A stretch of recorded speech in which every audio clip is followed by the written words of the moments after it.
I know for us it was the best decision, no matter what happened in this past tournament. And of course, it feels awesome to go out on top. But I also think we approached this tournament differently, knowing that it was the last one for this year. All the talk so far has been about obviously Ben playing with Gabe, but who's Collin playing with in 2025? All right, little pivot here. What did Quang do to deserve an attempted decapitation? The shot heard around the world. Yeah. There is an unwritten rule. It's an unwritten rule that we don't go for heads, but it is very, very well defined. It is something that all of the established players know. Like, if I have a waist high ball, I don't think there's anybody on the tour or very few players on tour that are going to be offended if I rope it as hard as I can at you. But in a spot where I know that the head is not part of my window of where I'm realistically going to hit the ball. If he's trying to do that over and over to both of us, and you expect us to just sit there and not take any sort of action, and the shot that Ben hit was really, it was message sent. I didn't know this was going to come up as a topic. So I'm going to speak in generalities right now. Yeah. I'm not gonna lie, all right, ready to rip? Yep. We're back. Collin, anything been going on in your life recently? Anything in my life going on recently? Yeah, just a few things. Welcome back to the PicklePod. What is this, your third time now? I feel like it's at least three because there was that one that we did with Casey, and then we did the one in the studio, and this one. So I think it's three. Got it. Okay. You're an annual guest. Yeah, I guess You're you our got to give the people what they want. you're our only 3-time podcast appearance. I think we got Leia in there at twice, maybe Ben at twice. Anybody Yeah, else? Ben's I too. should be honored. I'm trying to think about if there's anybody else who's been on 3 times. There's got to be, right? Collin, I think you might be number one, dude. The question is, who Breaking has the most records. all-time views? I think it's you too. It's you and Ben. Maybe when we had the Waters on in person, I think that did well, but collectively, I think it would be you. Every time you come on, it crushes. People want to hear you talk, Collin. I remember the one with Casey did very well because Casey and I were going on these rants, and Thomas was over there. He's like, "I think they forgot I was here for a Oh little yeah, while." yeah, yeah, yeah, yeah. Yeah, wait. So then that would be like, okay, if we include that, then that's 4, I think. It could be, yeah. Yeah. Well, anyway, welcome back. Can we just jump right into the biggest topic right now, which is you and Ben separating, going into 2025. Assume you're going to be finding some new partners, but I'd love to hear just from your perspective, like what went into the decision, how long were you guys having that conversation, and then what ultimately was kind of the what led you guys to say, all right, let's do something different for 2025. Yeah, it was an ongoing conversation, and certainly we started the year very well, and it was sort of business as usual up until late April. And I think it was June where we kind of had a conversation on some different things. And obviously, there are a lot of changing dynamics all the time in the pickleball world. And something like the paddle power, adapting to that and making sure that we update our strategy at all times, whether it's because the paddles are more powerful or more spinny, or you're playing with a different ball, or there are a whole host of different issues and new competition coming in that you'll need to update your strategy. So in June, we kind of had a mid-year conversation and said, look, we're not performing at the level we think we can. Let's make some changes. And that included us changing the paddle that we used and how we set it up. So we started using the S when it came out. So the Gen 3S, obviously, there were some rollout issues at a Mm-hmm. certain point. So that also came into effect. And that conversation was more about, hey, what can we do to improve as a team and individually? So I gave Ben some suggestions. He gave me some suggestions, and I think that really helped us refocus at the mid part of the year. Because in hindsight, I think we probably played a little bit too much early in the year. In April, in particular, we played 4 weeks in a row, and that's just a lot of pickleball, especially when you're making it deep in the draws. As Ben's playing multiple events, and we were doing well in men's. Not that that's a bad problem to have, but I think that we are a little weary and taking a little break in San Clemente and refocusing on some different things. But that was the initial conversation that we had in June, and we started to see some success. Not that we were winning every tournament after that, but I felt like we definitely improved. We started to play a bit differently, and we definitely felt better about things. But later in the year, clearly we weren't having the success that we had had in years past. But more importantly, we weren't really enjoying playing together as much, and I think that's for a variety of reasons. Playing with a sibling to begin with is always going to be difficult, because you're going to be able to say and do things with your brother that you're not going to be able to do with other people, because you know that they're going to forgive you for it. So I think we've handled that pretty well over the years, and we've complemented each other quite well in other ways, to where we can always be on the same page, with strategy, with temperament for the most part. And we really are good at sticking to a game plan and forming a game plan that we feel gives us an advantage over other people. So knowing that, you try to leverage that as best you can, but there are times where it can work against you. And I think that it was starting to work against us in ways where we were letting ourselves slip into attitudes and mindsets and preparations that did not help us, that they hurt us. And at the end of the day, you really want to enjoy playing, especially after we've been playing for several years now, and we're in a privileged position to do this as our full time job. But you definitely want to enjoy the tournaments you go to, enjoy the competition. And even though we had more success than any team last year, and we ended up finishing the year number one, we weren't where we wanted to be, both in terms of results, but also the outlook that we had when we went to a tournament. Because there were times in the past where the best part of the whole tournament was playing together, and we really enjoyed that. But I felt like late in the year, it was not the same anymore for a variety of reasons.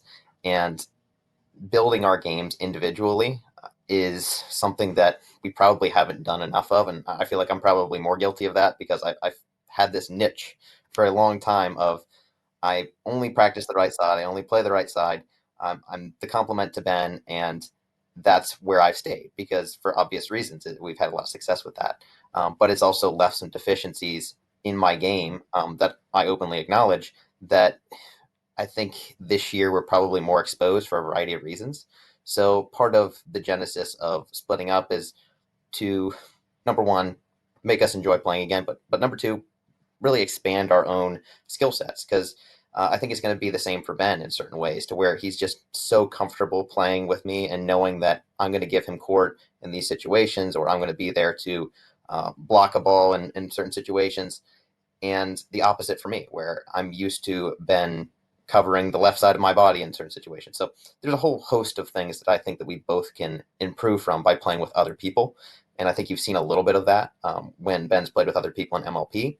It's not an easy position to be in, and when you're unfamiliar with any partner, it can be difficult. But especially at the highest level, when you're playing other teams that are gunning for you all the time, it can be really difficult to fill those tiny holes that are really subtle, but they do make a difference. So I know this is a long-winded explanation on how this all came to be, but the short explanation is that we want to improve our own games individually and enjoy playing again. And there probably will be a time where we come back together, and I certainly hope that that's sooner rather than later. But we have to get the joy of playing together back.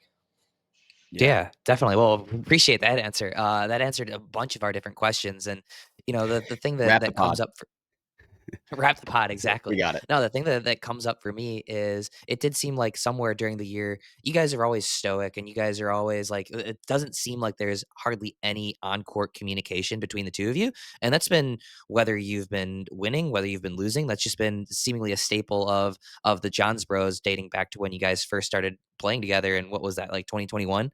Um, but throughout the course of the year, it did seem like there's turned into some sort of frustration, not just with everybody gets frustrated with opponents with how they're playing. It did seem like there was a little bit of frustration with each other, which is, I do have to give you kudos, has got to be so difficult to hide with a family member. Whenever I have husbands and wives that sign up for one of my clinics, the very first thing I do is switch them away from each other. And there's been multiple occasions where both of them individually have come up to me and said thank you for that.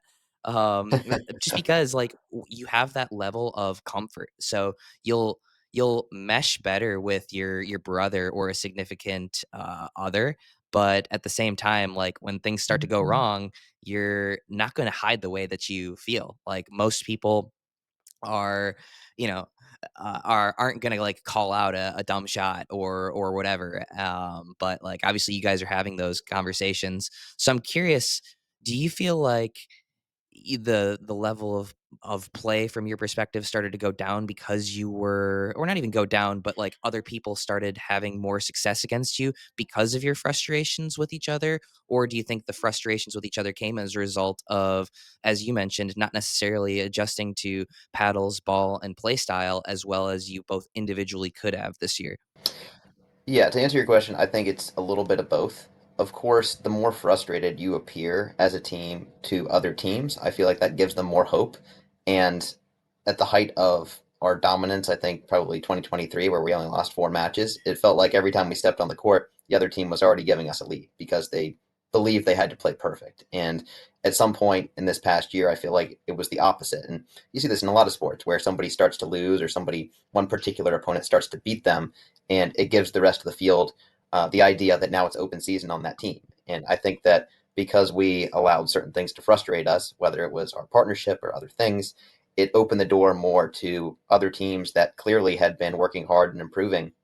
And we've never had a deeper field than we do now, particularly in men's doubles. I mean, there's a point in the draw these days that you can lose any match. I mean, maybe not first round so much, but even so, like second round on, you're going to have to show up and compete and to win every match, even if you're the best team in the draw.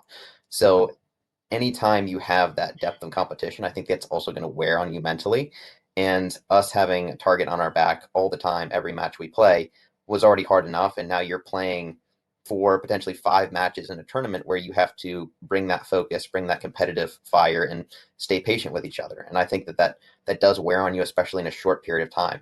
Like I said, in April, we played 4 tournaments in a row, and we made the final and won the first 3, and then we made the semifinals of the last one. So we had won, I guess it was 18 matches in a row, and in our 19th one we lost.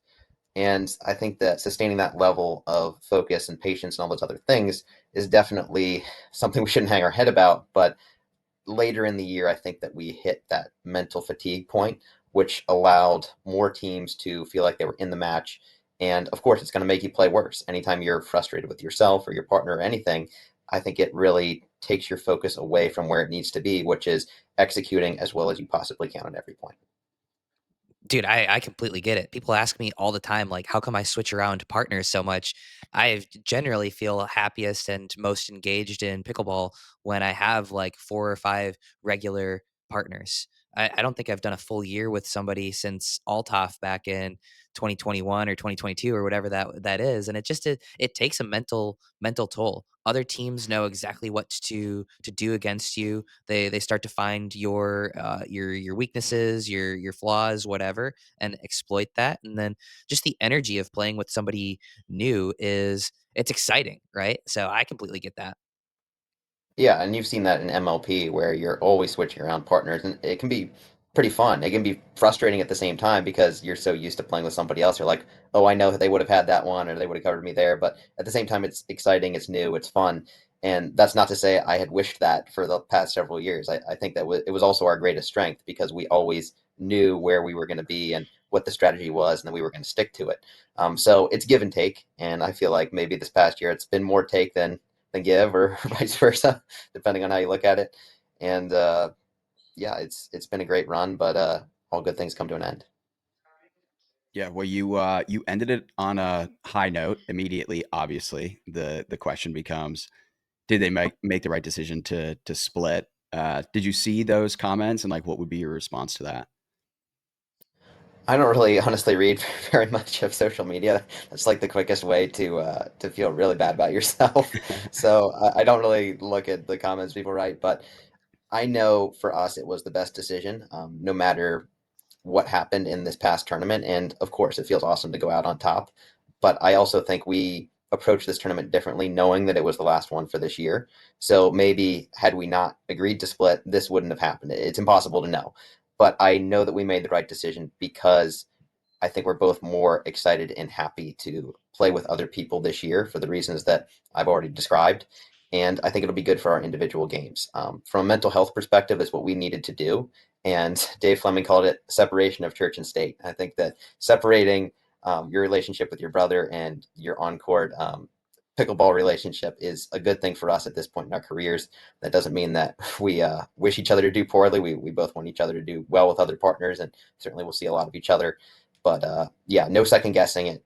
We had committed to it. I think it's going to be a good thing, and hopefully in the end we can circle back and play together again. Right. Mhm. So once you come to that decision, is there a pivot point where you're like, all right, well, now let me help you pick your next partner? Like for both, are you guys like strategizing around who you should play with?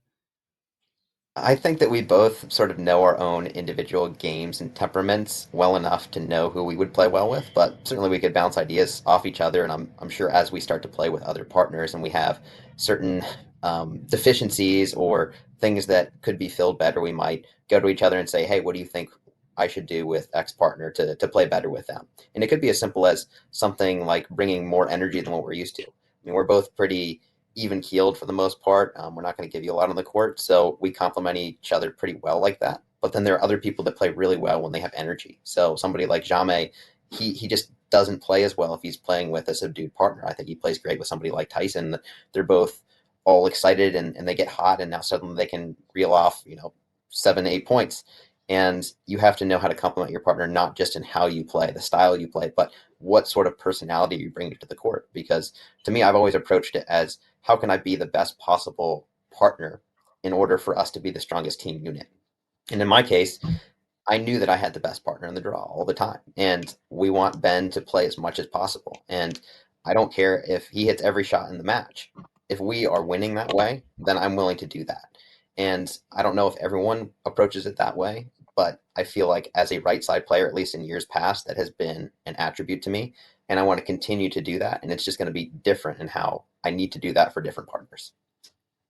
Right. Yeah, all the talk so far has been about obviously Ben playing with Gabe, but who's Collin playing with in 2025? Well, so I have a variety of partners lined up for the first several here. Going to Australia next week, and in that PPA tournament, I'm going to play with throwback Jay DeVilliers. We actually were on Oh, the okay. same MLP team. I think we played you and Tyson Zane in our first ever match together in that Oh original MLP at yeah. Dreamland on Yeah, that one yeah. court at Dreamland with the crazy shadows. And Jay and I are going to run it back, and it'll be a nice little OG reunion. We're going to be the Lions again. That was the original name of the MLP team that we were on. After that, when I get home, I have a couple with Noe Cliff and a couple with James Ignatowicz. Noe had a great run in singles last year. He had a great run this past week in the Masters, getting a good win in men's doubles. So I really like his game. I think he's an up and comer. And of course, James, one of the best mixed players in the past year and a half. And I still think that he's a great player in men's. I think he's underachieved a little bit. And with the right partner, I think he could do very, very well. Are you gonna kind of like take some of these guys under your wing a little bit? Like, no, real question. Obviously, like Noe is incredibly talented, and he hasn't had breakthrough results. He's done really well at his level, right? They were I believe the winners of MLP Challenger, but to my knowledge, he hasn't medaled in a PPA doubles event yet. Right? Like, are you going to show him how to get to the next level? Are you going to try and like get the most out of James? Because I think James has probably been, respectfully, one of the biggest disappointments of the 2024 season. Of just like, here's a guy with all the talent in the world. He has every single shot, but for whatever reason, can't put it all together. And on the flip side, I feel like you're somebody who is very malleable in building a team game with Ben, and you've gotten the most out of, or a ton out of your own game. You maximize your own ability with a partner. So how much are you like taking some of these newcomers under your wing? Because I know you do a ton of coaching with players on tour and whatnot as well. Yeah, it's something that I have a lot of interest in, and certainly been working with Tina Pisnik for about a year and a half now, and started with Etta Wright last year. So I enjoy working with top professional players because you can teach them so much in such a short amount of time. And there's kind of been, you might say, a monopoly on a lot of the highest level knowledge simply because the top players get to the deep parts of the tournament all the time. So you kind of accumulate this monopoly of experience where if you look at somebody like Annalise, she's in the final of all three events over and over for years on end. Surely at some point you're going to discover certain things that other people wouldn't discover when you play at that level for such a long time. So I feel like I can shed light on certain things. And certainly with the new partners, I think that it'll be interesting to me and something that will be completely different than the relationship that I've had with Ben as my partner, to where I was always giving him different ideas and so forth. But a lot of times that was on the training court. And not that it won't be on the training court with some of these other guys, but I feel like controlling the rhythm of a match can be something that I could help guide some guys through that are a little bit more raw. But that's never something that I had to do with Ben, obviously. So I think that presents a new challenge and certainly interesting possibilities. And that's yet another thing that I think will keep it fresh for me this coming year. You go back to these same tournaments year after year, and it can feel like deja vu. And I think that this next year is going to feel the most different for obvious reasons. And I think that can be a good thing, and certainly have some other off-court endeavors that are exciting to me. So I would really like to approach 2025 as the year of many new things and really leaning into what I do well and what I enjoy. There was some conversation around like, oh, Colin's going to move on from playing pro. He's going to go be a coach. He's going to go do these other things. To me, I was like, I doubt that's the case, but I just want to ask you, hear it from you. No plans to take a step back. It's still like full time pickleball, making a run, being the best you can be. Yeah, absolutely. I still enjoy competing. I enjoy training. So I don't want to hang up my playing career when you might say I'm at the top of the sport. And of course, I'm the first one to tell you Ben's the best player in the world. But we have finished as the number one team 3 years in a row. So I don't think that I want to retire at that point in my career. I feel like I'm the best player that I've ever been right now. And doesn't mean that the competition's not pushing harder and harder to take away your spot. But that's part of the fun. That's part of the challenge. So I like to build and build my own game and challenge myself in certain ways. And I think the next year is going to be a real test for me. And I think that I want to accept that challenge and try to play at the best of my ability for the next year or 2 years. After the contracts are up at the end of 2026, I think I'll kind of re-examine how much I want to be playing at that point, and certainly some of the other off-court things that I've been doing, how much they've grown, how much interest I have in pursuing those. And I'll continue to coach other players because that's something I enjoy. That's something I see myself doing for a long time. But I have many, many years to do that. So I'm in a very privileged position that I can play professional pickleball for a living right now. So I don't intend on giving that up in the short term. Was it nice to end on a high note and win one more time and silence the haters? You should have just shushed the entire crowd when you guys won. Just a 360 shush. You would have done that? I think you should have done it. No, no, honestly, all I was thinking about was, hey, this could be, I'm not saying it will be, it could be the last time Ben and I get to celebrate a tournament win together. Certainly for the foreseeable future, it is. So I just wanted to kind of soak in the moment and enjoy that because we've done it many times. That was the third year in a row we've done it at the Masters. But to do it on ESPN2 with your brother at the biggest tournament of the year, or one of them, in front of friends, and sort of have it be the culmination of a lot of hard work over the years, and do that one more time. That's really all I was thinking about. Got it. By the way, do you have some younger siblings? I know, like my little brother played against one of your sisters, who I think was on the Maryland team in college Hmm. pickleball. Are any of your Yeah. younger siblings looking at pickleball going to make a serious run at it? Should we be watching out for the next wave of Johns? Yeah, so the sister that you mentioned, she played on the club team at Maryland, and certainly she's kind of gotten the pickleball bug in the last couple years. So she plays a lot. She works for Ben and Deckel's company, Pickleball Getaways, right now, so she does get a chance to play quite a bit. But I wouldn't say that she has really big aspirations to play professionally. She's played a couple qualifiers, I think, for APPs or something like that, but that's just more for fun. I would say she's pushing 5-0 at this point, and certainly I work with her here and there. But I think that she just enjoys the competition at the level she plays, and if that eventually turns into some higher level tournaments that include pro, then absolutely, I think that she'll do that. But I don't expect anyone will be playing pro anytime soon. You just got to watch out for the 8-year old because maybe in 8-10 years, you never know. Maybe she'll get the pickleball bug and get off the tennis court and start playing some pickleball. You might have a Johns and Waters reunion, but it'll be Anna Lee playing with my little sister. Wait, you have an 8-year-old little sister?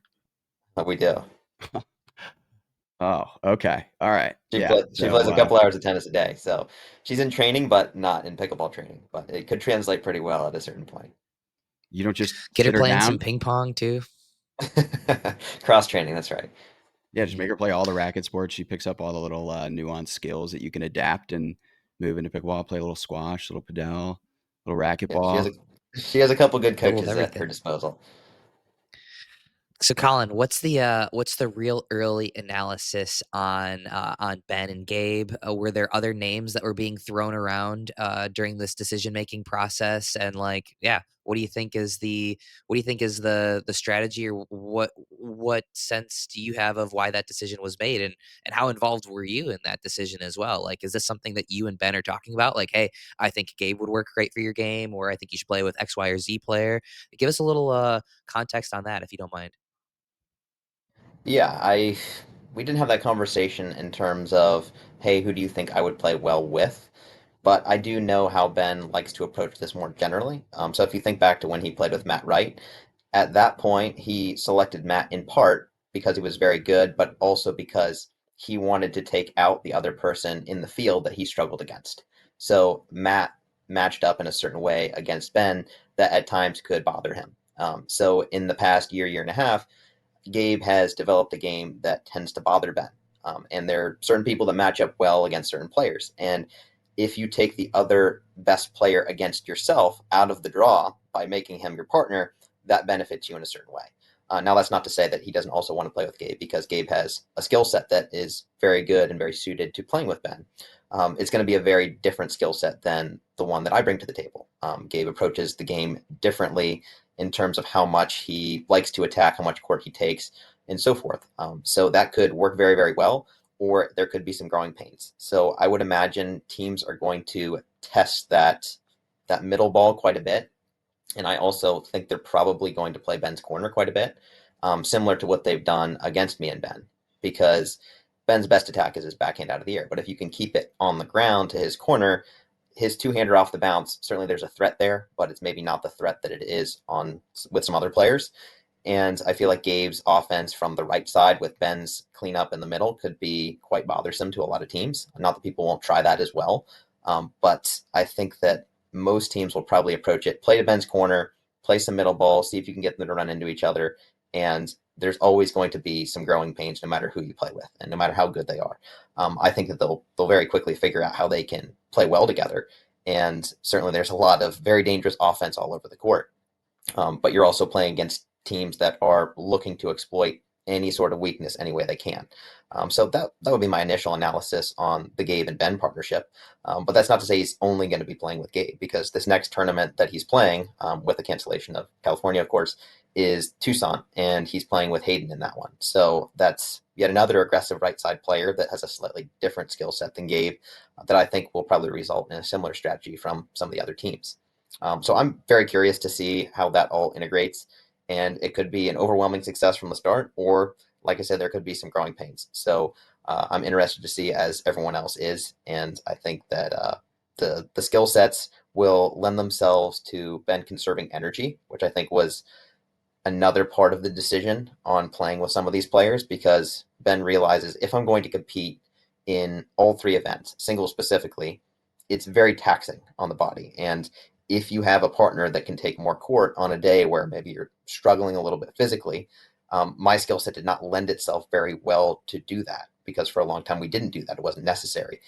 But if Ben goes to somebody like Gabe or Hayden and says, look, I only have 40% in the tank today. Can you take a little bit more court? I think their skill sets really lend themselves to helping him more. So with that, I think that you might see his results in singles benefit in a way because he has less responsibility. Right. All right. Little pivot here. What did Quang do to deserve an attempted decapitation? The shot heard around the world. Yeah.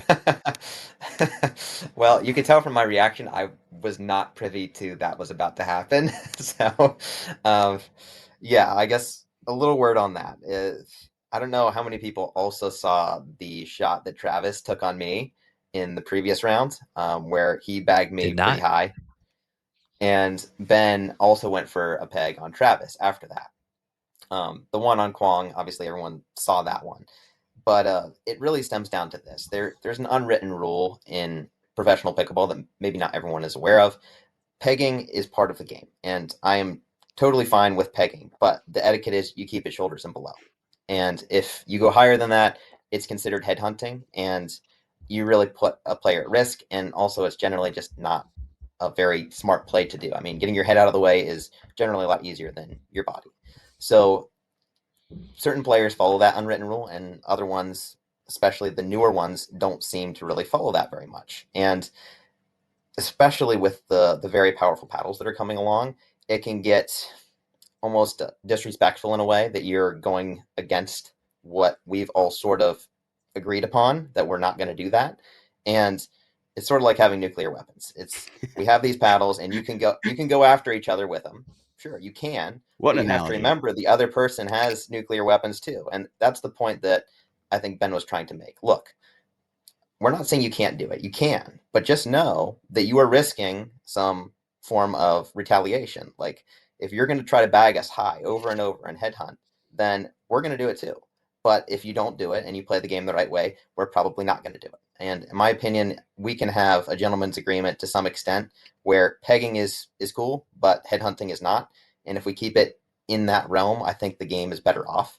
And certainly, I think it's a symptom of the paddles being too powerful, because you're putting the reward of pegging at such a high premium where you can do it so successfully, because you have 3/10 of a second to get out of the way, kitchen line to kitchen line. Like you can peg people basically at will with these paddles now. And the fact that you don't see more of it is probably more surprising than anything else. And I think it's kind of goes back to that unwritten rule that we all have of headhunting is not something that we really do for obvious reasons, because I don't think the sport should be dodgeball. That it's just sort of disrespectful to the sport. And getting back to what Ben did, I think that he really wanted to scare Quang and show him, look, we can do what you're doing too. So play nice, play the game the right way, and we don't have to do this. And he was not trying to injure Quang. He was trying to send a message not just to Quang but to the entire field. If you headhunt against us, you are posing the risk of us retaliating. And I think the threat of doing it is something that will hopefully hold more players back from egregiously pegging high, which many, many players are guilty of these days. And I certainly hope that nobody gets seriously injured in the coming months, not just in matches that we can test in, but other people. Because honestly, I'm a little worried for somebody losing an eye with as hard as people are hitting the ball with these paddles these days, with as close as we play. And I personally would never consider playing without protective eyewear at this point, because the one place you can really, really get injured is a direct shot to the eye. And I'm usually more worried about the deflections from my partner's paddle, which happen a lot because people are late on a counter and it deflects straight into your partner. So I know that I've taken precautions, for the reasons that I've just described, but not everyone does that. And I think with this sort of new standard of, hey, screw the etiquette, let me just go for a peg as high as possible because I know they can't get out of the way. Inevitably, somebody's going to miss high and it's going to hit a very bad spot. Somebody's going to get really injured, and then we're going to take action. And I think that Mhm. that's taking action too late. If somebody loses an eye and then we put in protective eyewear as a mandate, or we take paddle power back, at that point, it's beyond the point that it should have gotten to. And I really, really hope that that doesn't happen. So, Zane, I just want to give you a little round of applause. You maintain a certain level of Colin said maturity there. pegging a lot, and I There's a lot didn't of pegging laugh talk. out loud. You kept it together for the most part. I saw a little bit of a crack there, but good for you. All right, so No, Zane, no, no. you So if I have to tweeted. boil it down, Colin is saying just use protection when pegging. Okay.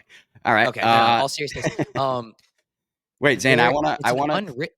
I wanna read Well, your tweet, and then I want you to kind of expand on it and then react based on what Colin had said, because I think that gives sure, an alternate perspective to what you had offered. So, Zane, 100%. Yeah, you had absolutely. tweeted, "I'm about as pro body bag as anybody, but this one seems slightly distasteful.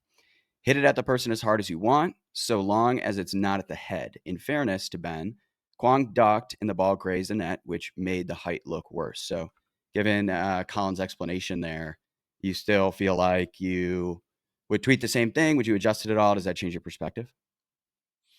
No, I don't think Colin would say that that wasn't a distasteful speed up. He just said that it was a message to the tour that like if you're going to do this, we're going to do it as well. So he was mentioning that the there is an unwritten rule. It's an unwritten rule that we don't go for heads, but it is very very well defined. It is something that all of the established players know. Like if I have a waist high ball. I don't think there's anybody on the tour or very few players on tour that are going to be offended if I rope it as hard as I can at you.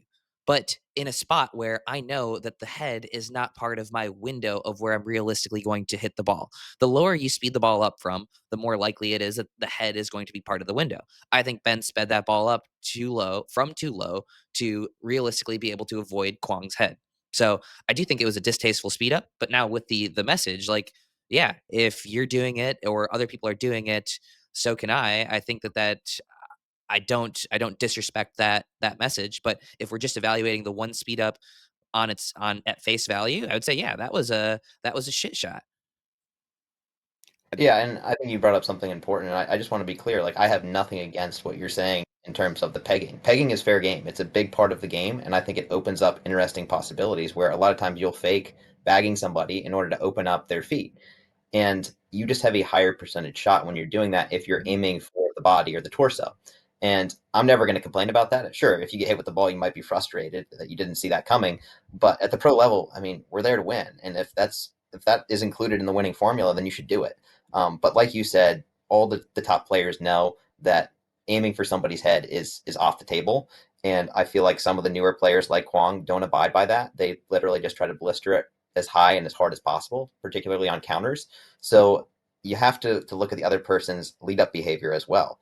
If he's trying to do that over and over to both of us, and you expect us to just sit there and not take any sort of action, and the shot that Ben hit was really it was message sent versus I'm trying to peg you in the head. And ultimately he missed him and he didn't even get that close to him. And sure, if you myopically look at that one shot, you can say, oh, that was distasteful. But you also have to look at the lead up to where not just in that match, but in previous matches, Kwong has been egregiously going after both of us. And we've just had enough of it. Like, if you're going to do that over and over, we're going to send a message back that you better cut that out or we're going to retaliate. Did you stare down his dad? I feel like to really send the message, you gotta stare down the dad on the sideline. Yeah, I don't know. I have no comment on that. Colin's Um, face said it all. He was like, "What the fuck just happened?" Your face was the best part of that entire thing. Colin's just like, and then walks back like nothing happened after that. But there was a few seconds of Yeah, like, I knew I knew Ben was not happy about some of the higher ones earlier in the match, but I didn't know that it was gonna happen like that. mhm.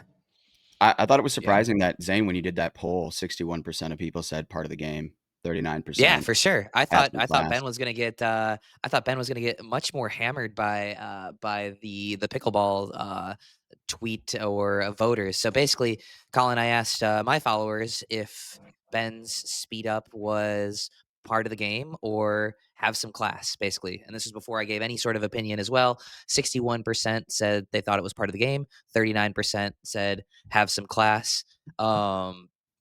Which did surprise me. I kind of thought that the general pickleball population was going to be a little bit less pro body bag, I guess, or pro not even necessarily headhunting, but just Headhunting? going after players. Yeah, I think we also have to remember that very few people have been exposed to the highest level and sort of that unwritten rule that we sort of have amongst each other that we're not going to do certain things. And also, people have not experienced how hard you can truly hit a pickleball. I mean, with a Yola Gen 3 paddle and Ben's 14 feet away from you, and he's going to take a swing like that, until you're on the other side and you see exactly what you're dealing with, you might think a little bit differently about our unwritten rule after you've experienced that. So, I would definitely caution people a little bit on weighing in on that when you're not really qualified to do so. Do you what are I'd what be are some s- like other unwritten rules? Can you think of any off the top of your head? oh, that's a good one. Um, Like I think that if somebody's not ready, you're not going to serve the ball because I remember times where after the score was called, somebody I can't remember exactly what it was. Either they tripped or they weren't quite ready. The ref had called the score prematurely, and I remember that we held off on serving, or I think even at times if the ref made a bad call and they refused to overturn it, I think you and Altoff did that one time where you'll give the ball back by missing two serves in a row because the ref would oh yeah, just that's like done though. that's done. Like I'm just That in that, years that doesn't past happen anymore. that does not happen anymore. But at a certain point, we sort of had an agreement amongst each other that if the ref is going to be stubborn about it and just refuse point blank to overturn a call that was egregiously wrong, that we would give the ball back. But in recent times, I guess there are less and less of those unwritten rules. Although I do like to think that most people would allow somebody more time if they had a shoelace untied or something like that, in order to have a fair play on the ball. I think maybe Yeah, like I would say another unwritten rule would be, you know, if you commit to a partner, commit to the partner. And in line with Quang being a violator of these unwritten rules, Julian said that, because they had a heated match, Julian won, a lot of chirping throughout. Part of his explanation afterward was the kid drops partners and blatantly lies to my girlfriend and doesn't tell her he's signed up with another player last minute. He loses all respect as a fellow competitor. And she's not the only partner he's done it to, 18 or not. It's common sense to A, not do that, and B, if you do, communicate with the partner you've dropped. So I feel like that is another unwritten rule that we see kind of surface every so often, where there's some complacency about a last minute drop.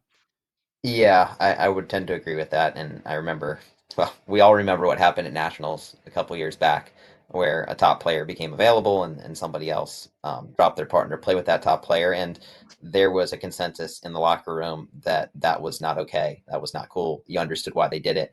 But that person caught a lot of flack at the time for doing that. And certain players certainly have more of a reputation of doing that. And I honestly didn't know that was something that was going on between Kwong and Julian, but it does make sense. And the the outlook might be a little bit different once people hear that perspective, because clearly Kwong is coming in and he just doesn't care about the rules that have previously been abided by. And you proceed at your own risk. Like, certainly you can do that, you have the option to do that, but there will be ramifications for actions like that.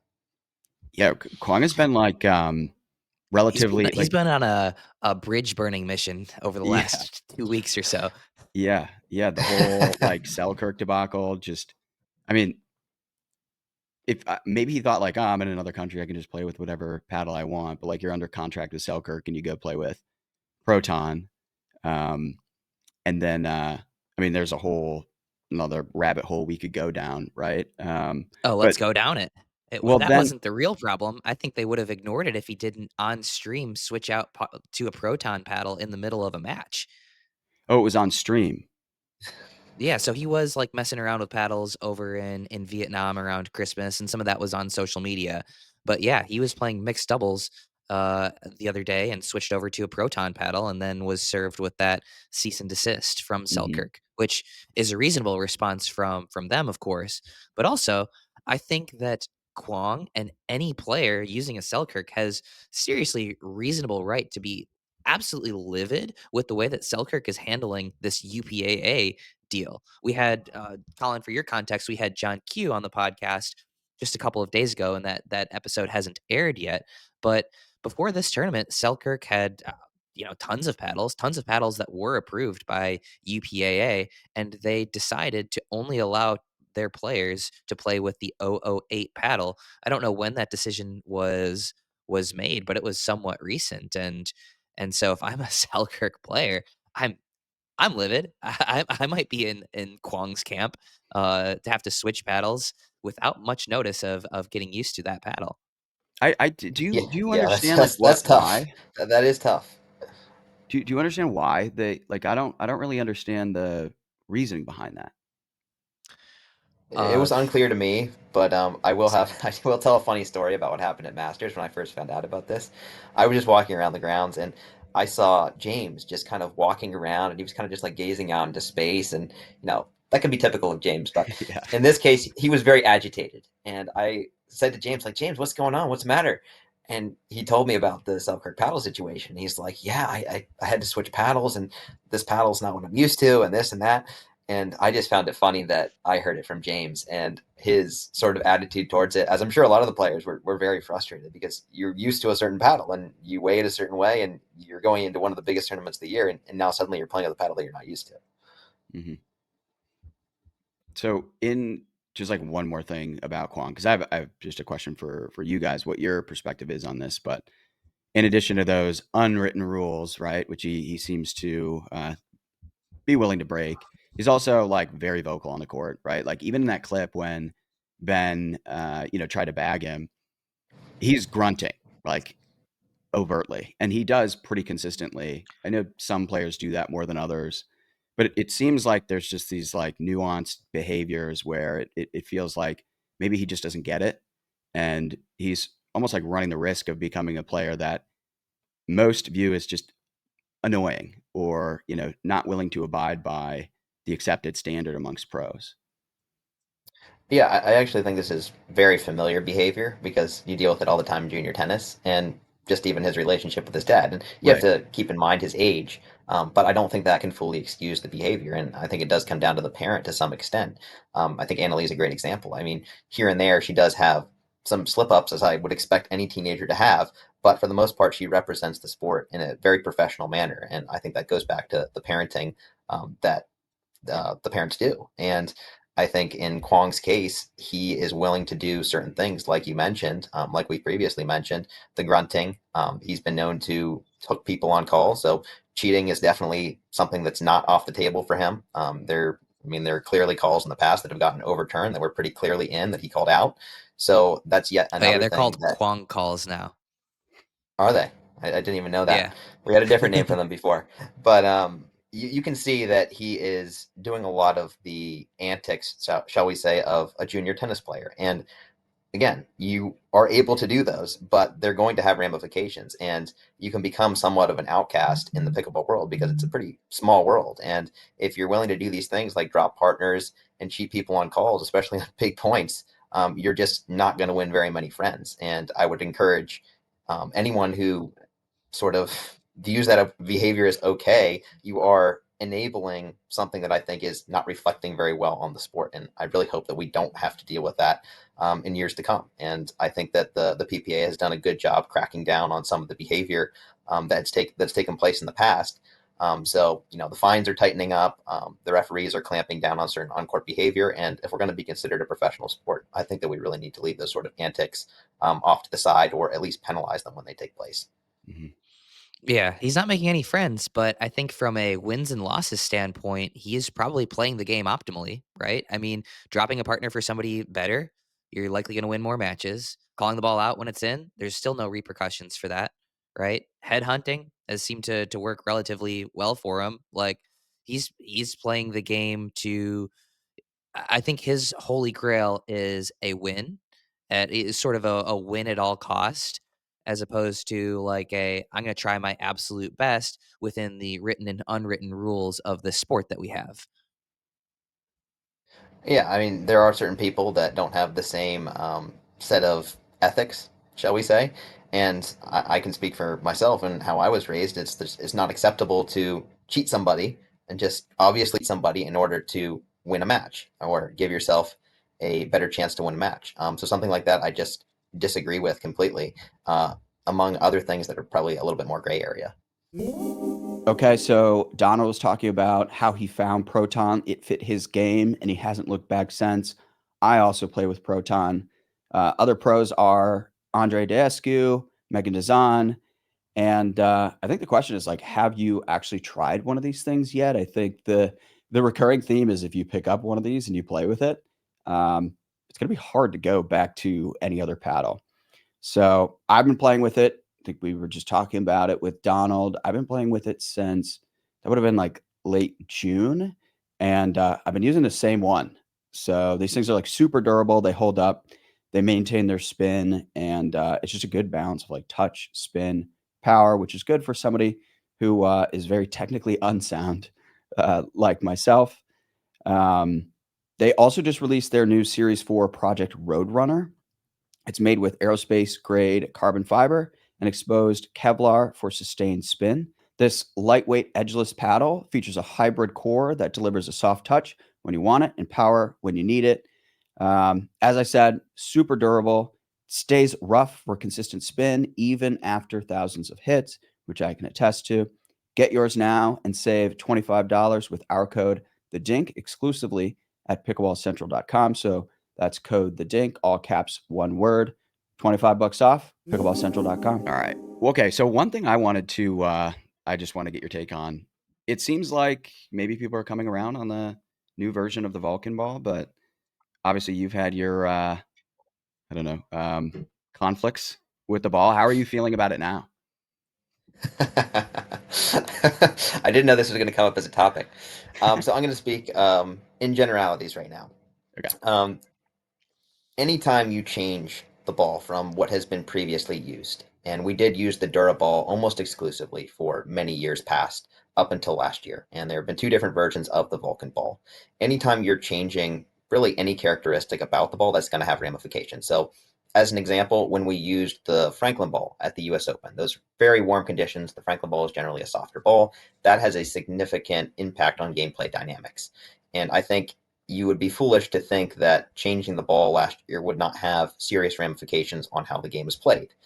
In particular, the first version of the ball. And because it was so rigid and hard, combined with the paddle power, it was going to accelerate the game in a huge way. And then the second version came along, it was a little bit softer, and that's going to have different impact on gameplay dynamics. Setting aside some of the issues I've had with the ball, certainly they've been a supporter of the PPA Tour and they're a significant sponsor, so it is completely understandable the issues or quality control issues that they've had. It's not easy to design the perfect ball, but really my end goal for the sport, and it's not specific to Vulcan or Dur or any of them, is to have a ball that's consistent across the board in order to have a higher level of play. Because I, as a professional player, and you, Zane, as a professional player, we want a ball that allows us to demonstrate the skills that we've accumulated. And if you take an extreme case, if you had a ball that only bounces well 1 out of 10 times, and the other 9 times the pro whiffs it, like at that point it would be okay. This is ridiculous. We're going to get a better ball. I think the more you can get that number up to 10 out of 10, to where I think a lot of other sports are probably more consistent with what they get out of their ball, whether it's baseball or tennis. And in tennis, you have different characteristics of different types of balls. I'm not saying that we should take that away. A pro pen is going to fly differently than a Wilson US Open, and that's fine. But they're both consistent ball to ball. And I think that as a sport, one of the biggest improvements we can make, Dura, Vulcan, Franklin, all of them, is to have a more consistent ball that allows the pros to demonstrate the skills that they have. What's the most But I consistent mean, ball? like most consistent pickleball currently. Yeah. Do you Colin, have what do you Mm, think? I think the weather has a lot to do with it, honestly, because balls deform differently in different conditions. So, the first version of the Vulcan ball was the most weather dependent ball I've ever played with. So, if it was really, really cold, it was going to play very, very fast. And if it was really, really warm, it was going to play pretty slow. So, I don't know exactly why that is and like what are in the fibers that make it that way. But I think that ideally we have different balls for different conditions. And I can't point to one ball that's perfect. I think probably my bigger issue more generally is that we don't have a ball that is that 10 out of 10 that I think that we eventually can get to. And my prediction is in 40, 50 years, we're talking to our grandkids and they're like, yeah, we used to play with this ball. And they're like, really? You used to crack balls, Grandpa? Like, it's going to be a completely outdated ball. And we're going to come up with something better. And I don't know what that is, but I hope someday we do have that. Yeah, well, I mean, personally, I think in 40, 50 years when we have those conversations with the grandkids, they're gonna be astounded that we used to play with a wiffle ball.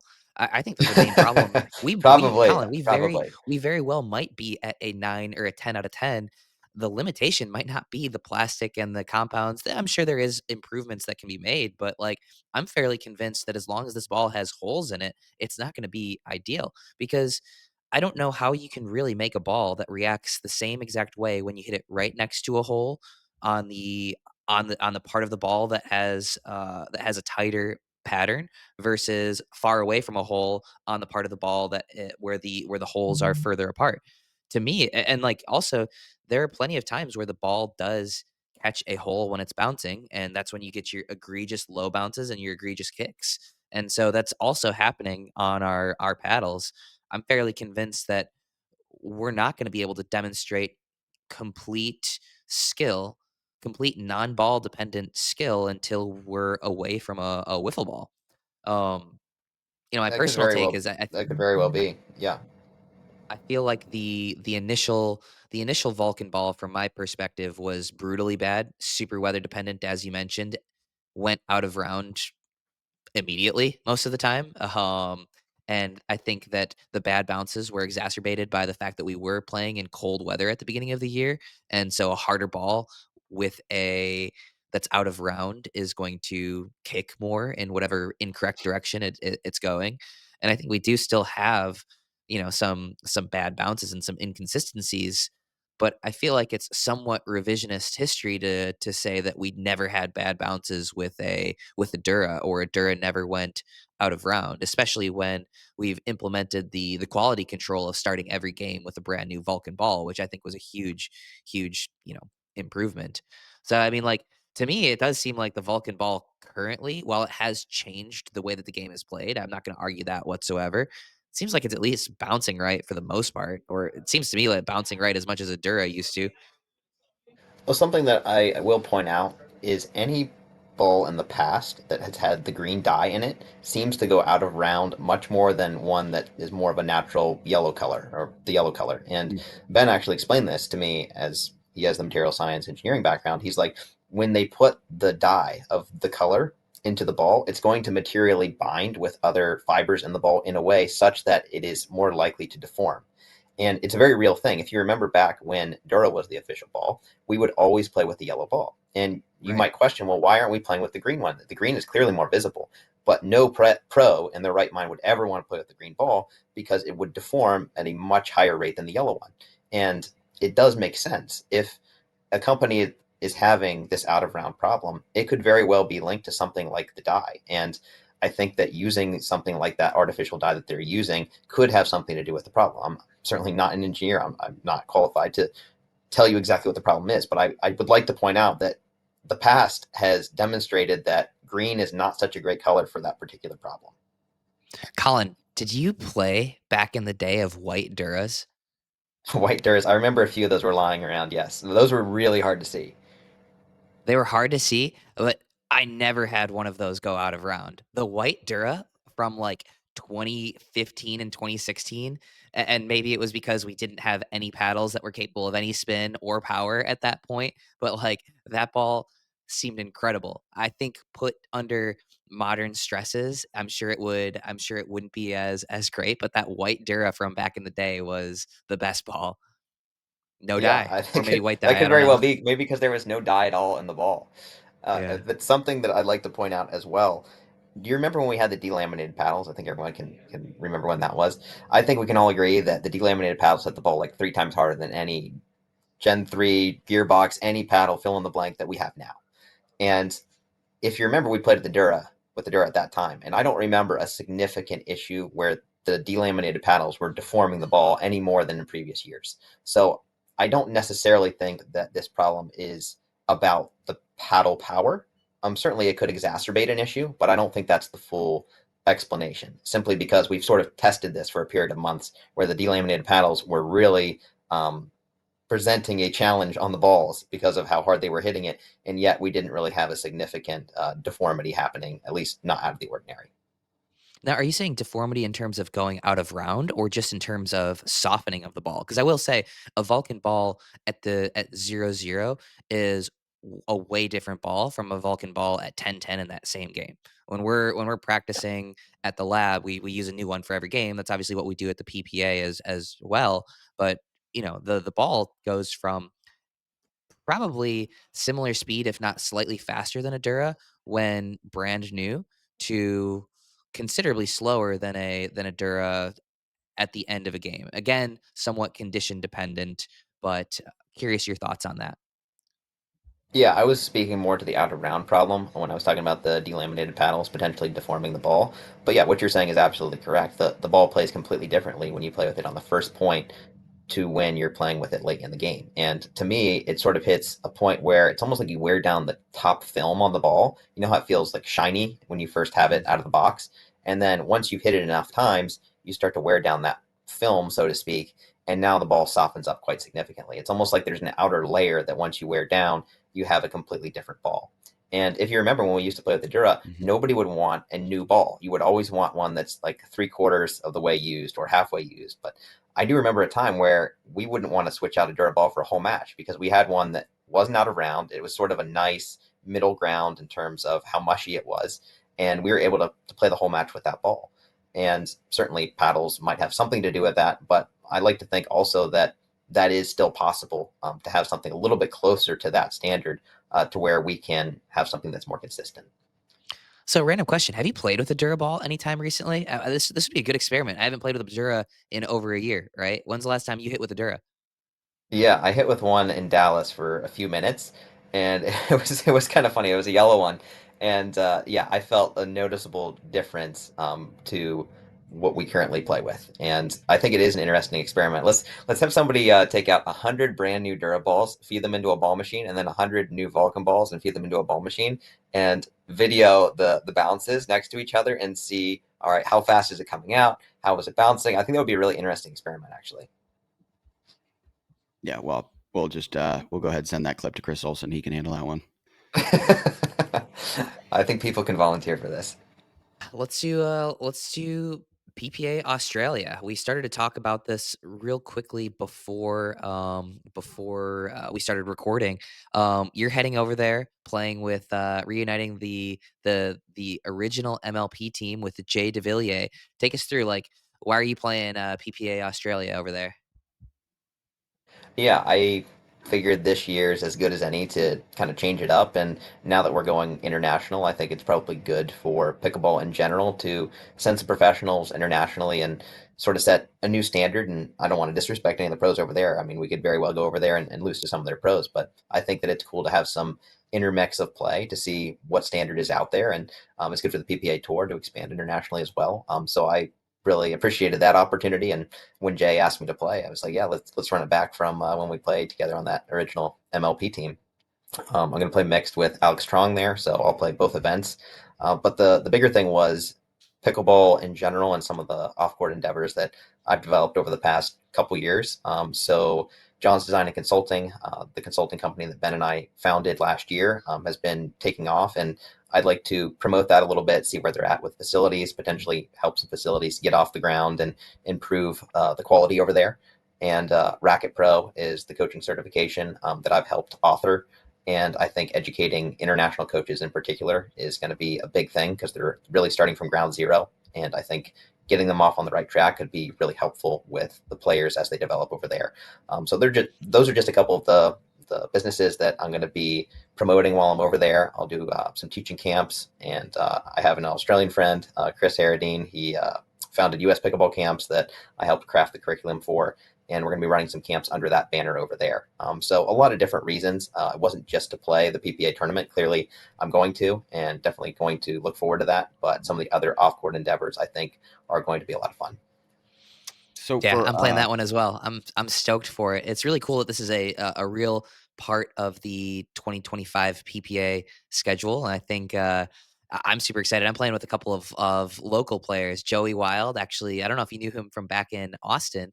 We used to play here. He's from Australia originally. I'm partnering up with him, and then Roos Van Reek as well. So stoked for that. I'm gonna see what the Aussies have. Gonna go to the Australian Open and stuff for tennis. Check that out. It's been a bucket list item for a while. So I'm excited. I hope the PPA does end up with China, Vietnam, India, all that stuff. I'm gonna be super stoked for that. Yeah, no doubt. I've always wanted to go to the Australian Open, and especially now that Andre Agassi has joined Team Yola and he's going to be over there, I think that's exciting to sort of give pickleball more legitimacy with the tennis crowd because, as we know, some of the tennis crowd is not super accepting of pickleball. But when somebody as big as Andre Agassi, an icon like that, is promoting pickleball to some extent, I think that really opens the door to some different possibilities that wouldn't otherwise be possible. So I'm really looking forward to promoting Yola as well, and hopefully do some things with Andre to allow even more growth internationally. on the For sure. Hey, if you see Roddick over there, let him know that I owe him a kick in the nuts.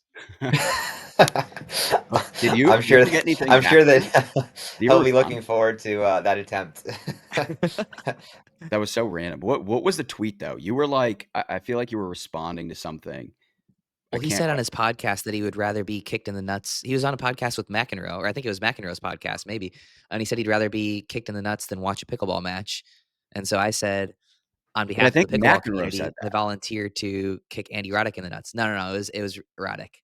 that. Okay. But I think that McEnroe shared the sentiment. Hmm.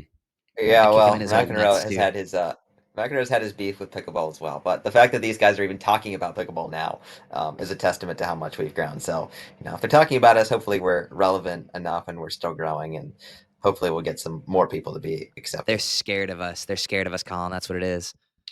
They very So, well could be. They're going to be surpassed in overall number of people playing, and it's not going to take very long. so on a very, very, very serious question, because this is a very, very, very serious podcast, which pro pickleball player, if you could choose, would you choose to kick Andy Roddick in the nuts? I Which want one would I someone. Oh, choose? Danny Jensen. He played soccer. Oh, he played soccer. Well, that's not a bad choice. I mean, yeah, if we have any pro soccer players, then let's go with them. Yeah, leave us a comment. Which pro pickleball player do you want to see kick Andy Roddick in the nuts? We don't encourage this behavior, but Zane is threatening. Oh, I absolutely encourage this behavior. So, Colin, on the Johns design consulting front, I'm just curious. You're now probably in the weeds on facilities, court specs, right? Like basically how to build the perfect pickleball court. When you look at these facilities, you are consulting with them, you're giving them advice. What are maybe some of the most common design flaws that you see that any new facility should be aware of and make sure they're avoiding when they spin up a new court? Yeah, it's really quite amazing sometimes how badly facilities can get off track, and that's really number one. What we've wanted to help people with is you don't want to go to a facility and be like, "This is just a train wreck." Where I've seen like yellow lines put in, or you have like an electric box right behind the court that's like all sharp and it's like a safety hazard. So those are some of the more egregious ones. But just having like solid backdrops that are dark, like it's a Hmm. really simple one where places will have white walls and behind the court it makes it so hard to see the ball, or open windows without blinds, and that's something we're really big on.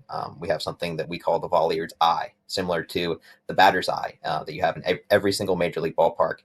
Behind the pitcher's mound in center field there's this dark backdrop to where the batter can pick up the white ball in contrast to that dark backdrop. So our volleyer's eye is similar in that sense. It gives you that solid backdrop to contrast a light yellow ball with that dark backdrop. So it's not rocket science. Certainly, there's some more complicated stuff in terms of programming, operations management, staffing.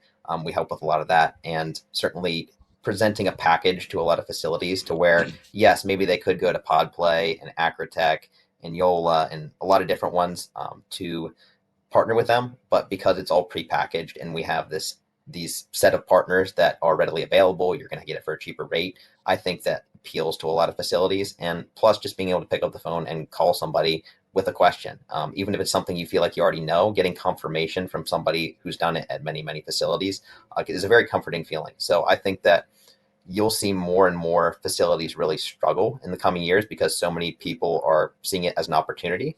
But whether they do it at a quality level or not, and also getting that stamp of verification that it is a very high quality facility is going to start to mean more and more. So we're really here to help with that. And it's not that we work with everybody. Certainly, we've had to turn people away and say, look, that's not what we do. We expect a certain quality standard, and you just don't have the spacing requirements that we need in order to be a certified court. So we really try to uphold the highest standards for the facility. And we are signing clients even this month. We've had a client sign on. So it's been a very busy first year. Even internationally, we actually have this great facility going in Asia, one in Nicaragua. So I really didn't expect it to grow this fast, but we've actually hired another employee just this month, and something we're really excited about. Yeah, I've connected with some people who are building facilities, and in some cases, I'm like very surprised at how little they know and some of the very obvious things they haven't thought of. And I'll be like giving them some tips, and they're like, "Wow, that's really good." I'm like, "I'm unqualified, and if you are using me as a resource to build your facility, like you got to figure out a better solution here." I've actually sent a couple over to it's Wes who runs the ops Yeah, side. West Yeah, Yeah, Wes Shaw is our COO, and we're bringing on another employee, Andy, who's had some experience in that space. So we have qualified people available to talk to ask questions to, and especially the international people. They really are starting from ground zero. They have hmm no idea what they should be doing, what the spacing requirements are, what sort of foundation you should have, how much sand you should put in the paint, et cetera, et cetera. There's so many things that go into making a facility really high class and high quality. And if you don't know what you're doing from the start, you have to go back and change it. And there's really no point in doing that if you can pay somebody else for that knowledge to get it right the first time. It's definitely worth it. Wait, I have a question for you. Lines that skid. What most commonly causes that? Why is that so prevalent? Why haven't people figured out how to avoid balls skidding when they hit the line? Yeah, you're always going to have that to some extent. I think it's really exacerbated with certain types of lines, especially the ones that have very little sand in the paint. But to my understanding, it's that you're always going to have a slightly raised area of the court when you paint the lines on, because when you think about the finish to the court and the step-by-step process, you're going to have the whole court painted, whatever it is, green or blue, and then on top of that, you're going to have lines. So the lines they're not embedded into the court. You could probably prevent the skidding more if you were able to do that, and I don't know why that's not been done, honestly. But there must be some pretty good reason for it. Otherwise, tennis and pickleball would have already done it. Maybe it's cost prohibitive. I don't really know. But my suspicion is the reason you can't get that problem to go away entirely is because the lines do sit on top of the foundation of the court. It's like an extra layer of paint. It's like 2 layers of paint versus the rest of the court, which would be the one. Yeah. Interesting. Cool. All right. We got into some good nerdy stuff there. Yeah, we didn't go down any rabbit holes like we did with Casey to where we were talking for like 15 minutes. Yeah. But yeah, definitely some good banter. Yeah. I like getting I off like the rabbit holes. Yeah. There's no. I like to nerd out on certain things for sure. Yeah. I'm very used to getting off a show with Collin and feeling a lot dumber. All right. Anything else? Are we good? Good from my end. Cool. Yeah, all good here. Thanks for coming on, Sweet. Collin. I think that's number 4. All right, thanks. We'll have to do Thanks, 5 guys. soon. PicklePod. Yeah. I'm not gonna lie, rather had